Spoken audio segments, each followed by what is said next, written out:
해야 될 게 있죠. 신뢰감 대 불신감. 언제 신뢰감이 생기고 어떻게 불신감이 생겨? 신뢰감.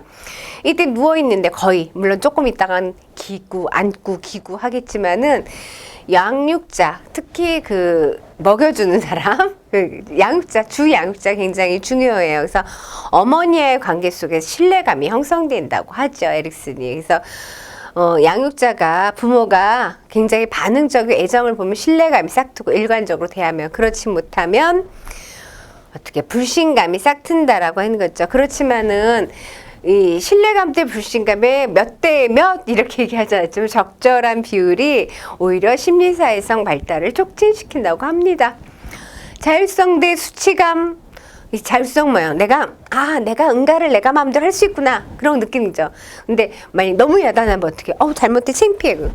그죠? 아니면 냅두면 회의감이 생긴다는 거예요. 그래서 부모가 사회적 요구에 적합한 행동을 하도록, 사회화하도록 훈련을 할 때 부모의 요구하고 자기 요구 조화롭게 했을 때 원만한 자율성이 생기는 거죠. 그렇지 못하면은 과하게 보호하게도 회의감, 자기 능력에도 회의감 생기고 너무 강제하면은 창피해야 되는 거죠.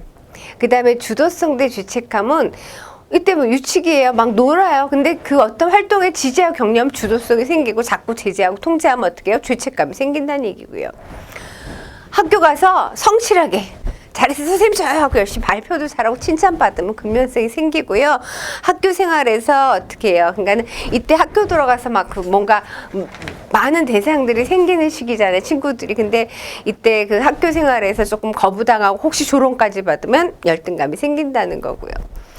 청소년기, 정체감 대 역할 혼미. 나는 누구인가?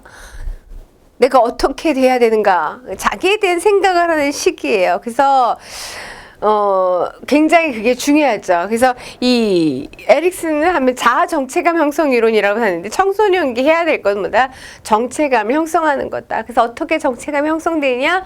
주변에 동일시하고 싶은 인물. 요즘 청소년들은 연예인, 아이돌이라고 그랬죠. 연예인이라고 해서 이제 아이돌 보고 동일시하겠죠. 그것도 건강한 거예요. 그러니까 난 이런 사람이 되고 싶어. 난 이런 사람이야. 이렇게 해서 정체감을 형성한다는 거죠. 그다음에 청년기가 되면은 우리가 중고등학교 때까지는 주어진 친구들이 많이 학교 갔더니 옆에 그룹들이 있잖아요. 근데 청년기가 되면은 스스로 다양한 인간관계를 형성해 나가는 거죠. 그래서 단순히 동성뿐만 아니라 이성에 대한 인간관계 넓혀가는데, 그래서 다양한 인간관계 형성을 잘하게 되면 친밀감이 형성되고, 그렇지 못하면 실패하면 고립감에 빠진다. 그죠?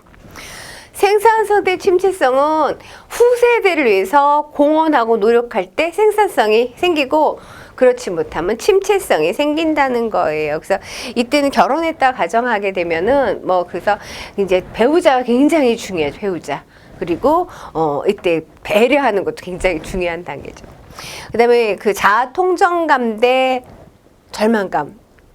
인생을 뒤돌아보니 괜찮았어. 이만하면 살만했어. 잘 살아왔어. 토닥토닥 할 수 있으면은 통정감이 생기지만, 내 인생은 쓸모없는 거였어 이러면은 뭐가 생긴다?